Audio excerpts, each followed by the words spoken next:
Com a torcida tricolor, o São Paulo foi a mais uma partida pela Copa Sul-Americana, dessa vez enfrentaram o Everton, e em uma partida em que o São Paulo foi para o Chile, mas pouco atuou, na verdade. É difícil, às vezes, falar sobre um 0-0 que é positivo para o São Paulo no frigir dos ovos, é um resultado que, para o São Paulo, é interessante, apesar de tudo, mas que de futebol mesmo o São Paulo foi muito ruim.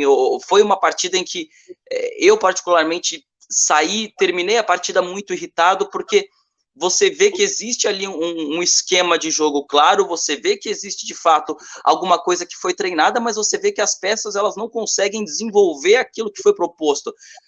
Hoje eu vi várias peças muito abaixo em vários momentos, eu vi jogadores errando situações extremamente simples o tempo inteiro, coisas que talvez não errassem em outros momentos, e aí você começa a perceber talvez o porquê que o time titular é um, o porquê que o time reserva é outro, porquê que alguns jogadores são pouco utilizados, mesmo a torcida pedindo muitas vezes alguns atletas para que eles entrem mais em campo, você vê o porquê que eles não entram tanto, porque quando entram, talvez eles não consigam desenvolver da forma como a gente realmente espera.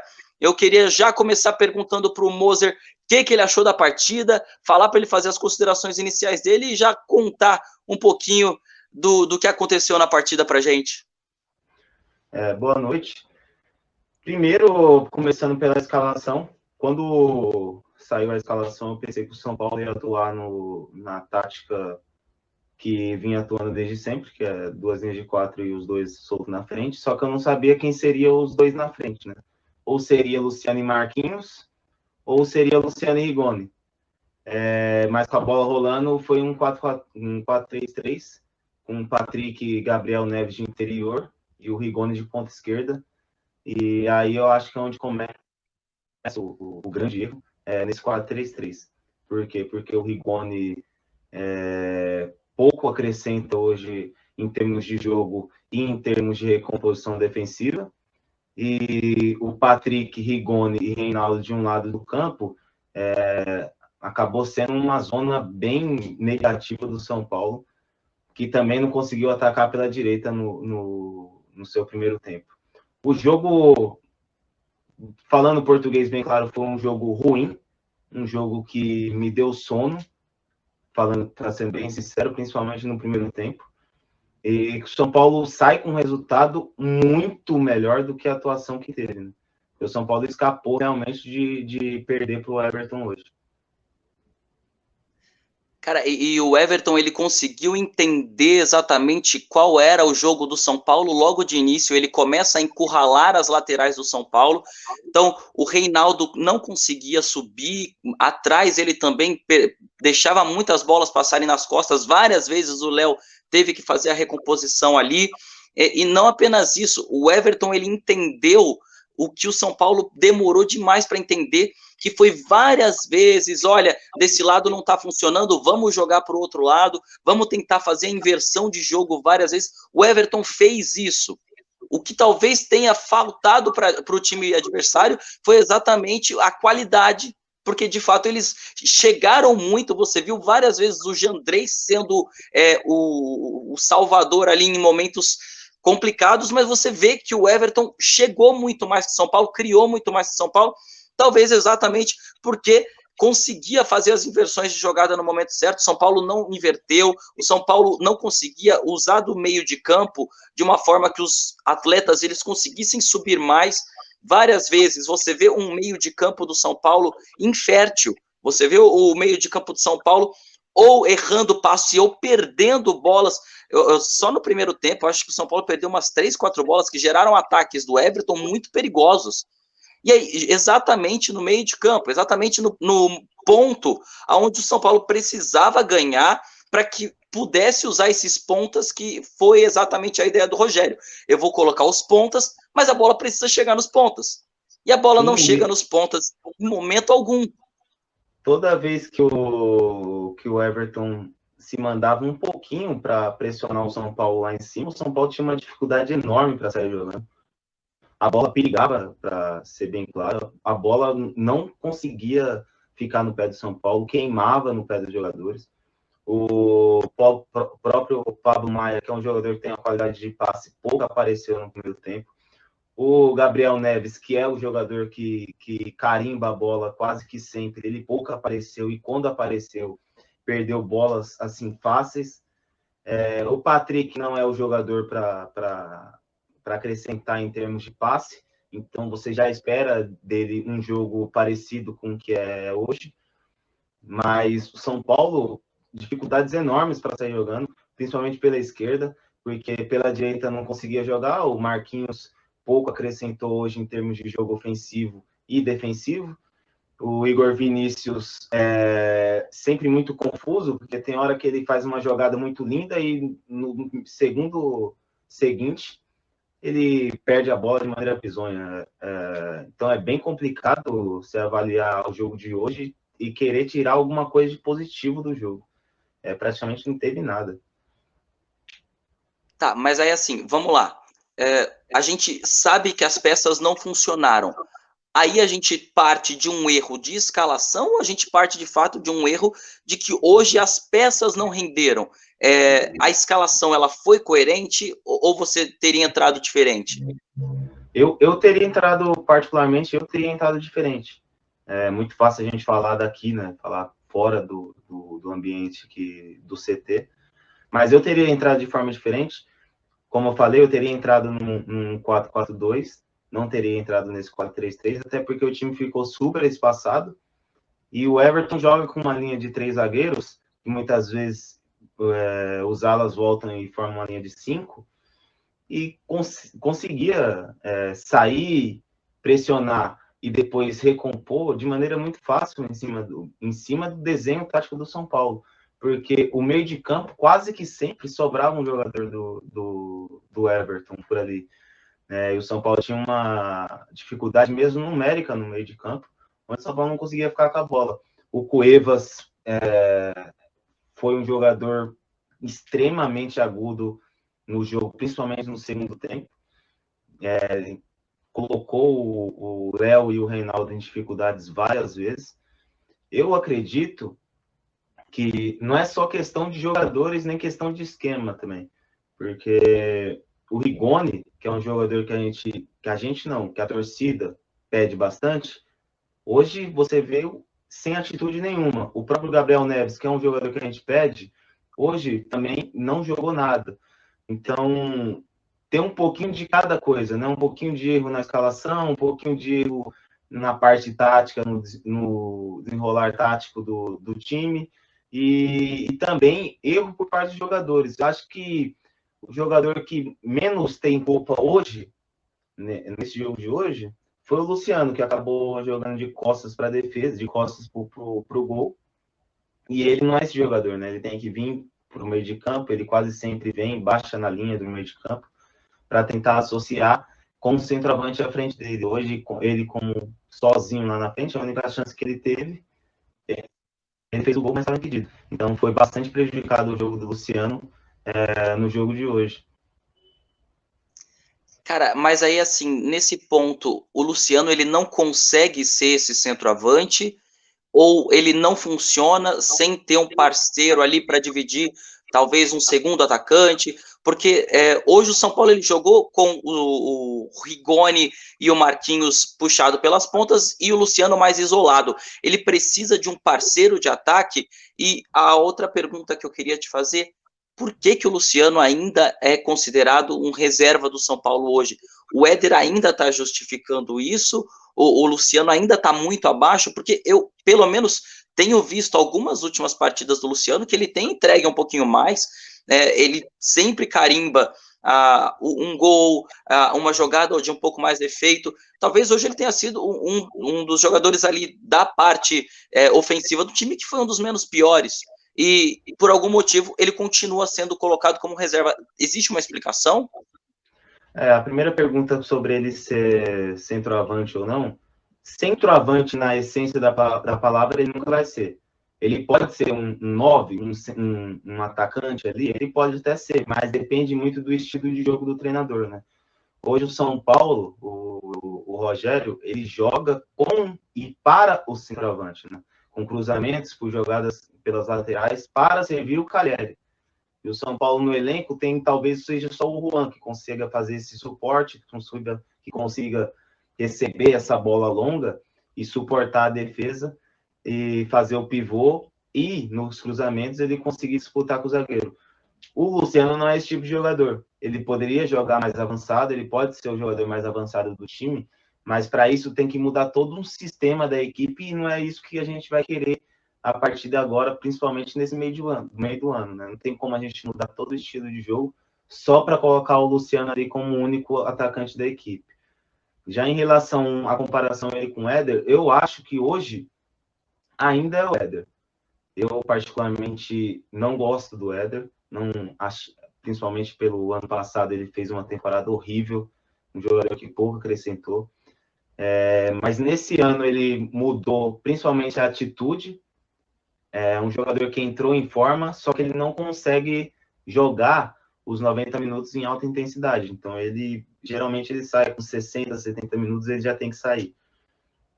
Mas sim, o Luciano vem crescendo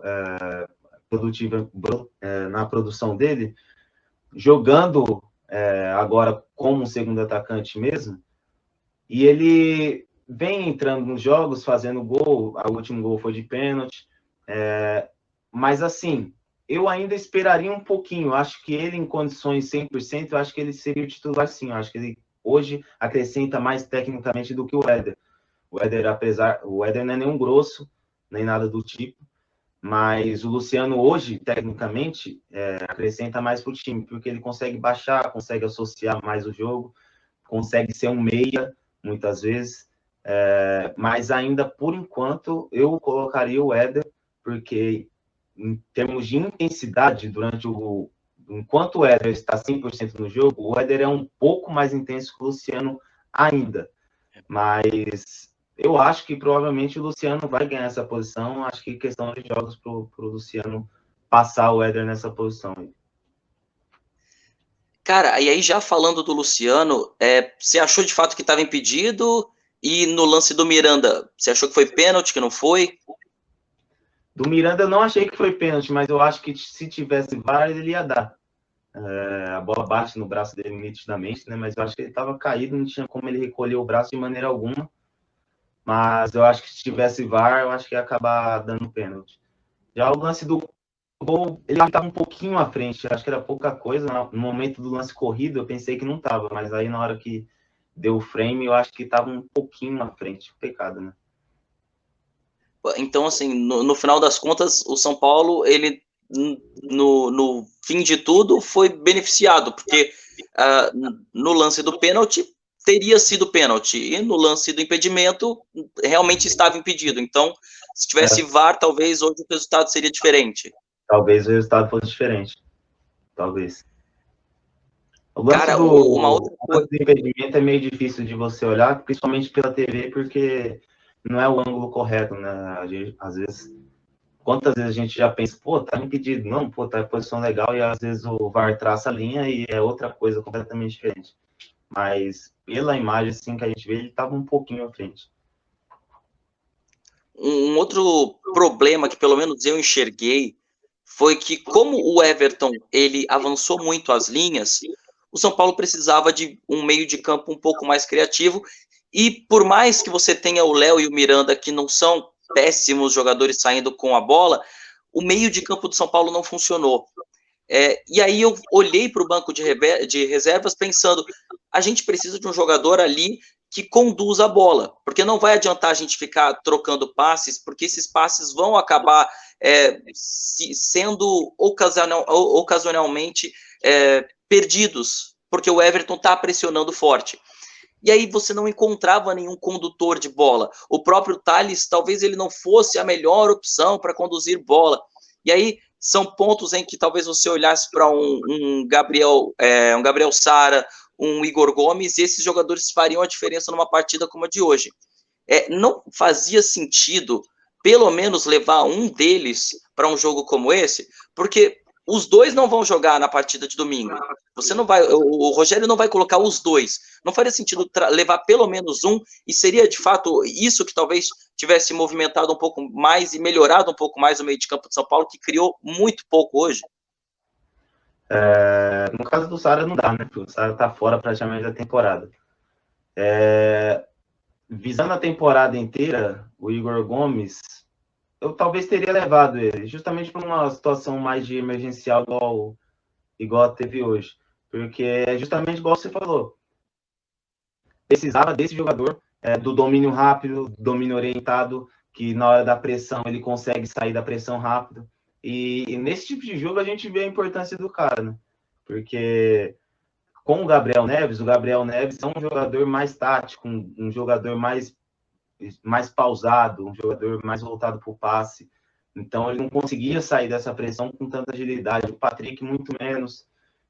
Precisava, assim, era um jogo que precisava do Igor, principalmente na parte de saída de bola, porque o domínio orientado dele já tira do zagueiro e aí abre o campo. O Igor Vinícius, ele tem muito disso, ele domina orientando para o drible, muitas vezes, e algumas vezes ele consegue sair da marcação. Só que ele é muito irregular, né? Ele não consegue manter, durante a jogada mesmo, o nível de atuação dele. Então, acho que faltou o Igor Gomes, faltou muito o Igor Gomes nesse jogo. Mas, visando para a temporada, talvez eu também não levasse, cara. Não sei, é muito difícil falar. Eu falei isso, no jogo de segunda, que eu não pouparia tanto. Mas no caso do Igor Gomes, eu talvez não levaria, porque eu acho que é o jogador que mais disputou jogos aí pelo São Paulo durante a temporada. Joga quase 90 minutos com a mesma intensidade, quase que sempre. Eu acho que ele necessariamente precisava de um descanso nesse caso. Ele colocou o Thales justamente para fazer esse contraponto, só que o Thales não conseguiu entrar bem no jogo, né? Escorregando muito ele, o Toró. Um negócio absurdo. Parece todo lance, parecia que tinha os meninos brincando no grupo, falando que tinha um sniper no campo, porque ele estava caindo toda hora.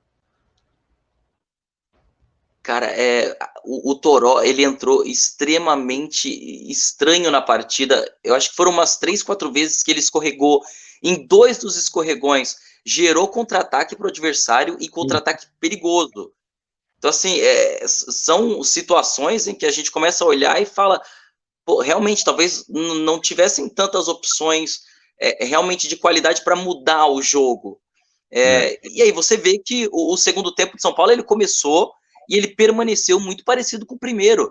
A gente até brincou no WhatsApp falando, poxa, se a gente falar 2 minutos, acabou, porque a gente nem tem tanto para falar da partida, porque realmente foi uma partida muito igual. O segundo tempo ele seguiu exatamente o mesmo ritmo do primeiro, mesmo com as mudanças, entraram Thales, entraram o Toró e entrou também o Juan. Nenhum deles fez uma grande diferença, eu acho que talvez o Juan tenha entrado um pouquinho melhor, mas aí entrou já muito para o fim da partida, mas ele já entrou talvez um pouquinho com mais vontade, ele voltou um pouco, conseguiu achar uns 2, 3 passes pela lateral que o Igor Vinícius não conseguiu aproveitar, mas foi exatamente isso, nem com as mudanças o time estava rendendo, então você via mesmo que o time estivesse formatado de uma forma que é o natural dos times do Rogério, ele não conseguia produzir mais. E aí, vários jogadores abaixo, vários jogadores que estavam, cara, extremamente abaixo do que a gente espera deles mesmo. Porque a gente ouviu várias vezes mesmo, o pessoal da mídia dizendo, olha, mas o time reserva do São Paulo é o mesmo nível do time titular. E aí a gente vai vendo que talvez não seja exatamente isso. Você vai vendo que talvez os jogadores que estão no time titular, eles são caras de maior intensidade, eles são caras de maior precisão, e aí que talvez a gente hoje entenda algumas escolhas do Rogério. Eu não sei se para você existiria algum outro destaque importante para fazer, mas eu creio que no contexto geral seria isso. Não tem muito o que dizer mesmo da partida, porque o São Paulo é um destaque positivo. Eu falei que não teve nenhum, acho que o Jandrei foi um destaque positivo, fez boas defesas. E falando negativamente, eu acho que o Rigoni, cara, a partida do Rigoni, assim, é uma partida tosca, uma partida ridícula, né? Um lance no contra-ataque, o melhor lance do São Paulo poderia ser no jogo, ele simplesmente desperdiça de maneira displicente. O Léo faz um lançamento muito bom para ele, se ele pega a bola e cruza, talvez gerasse algum lance de perigo para o São Paulo, ele pega a bola, domina de maneira bizonha. Então, acho que Isso sem destaque falar positivo. Teve ainda o lance do Patrick no primeiro tempo, que foi um chute que o pessoal está procurando até agora. Foi talvez uma das poucas chances que São Paulo teve no primeiro tempo, e foi perdida de forma displicente, porque o jogador poderia ter parado, pensado, chutado, mas não, ele mandou para a lua, e foram exatamente as poucas chances que São Paulo teve, ou desperdiçou, ou não contou com a sorte, mas foi exatamente isso. O Rigoni extremamente displicente em vários momentos, errando umas coisinhas muito bobas. O Gabriel Neves, como a gente falou, errando passes simples. E aí você vai vendo que talvez realmente as individualidades não funcionaram no jogo de hoje mesmo. Não, um pouco acrescentou, e aí a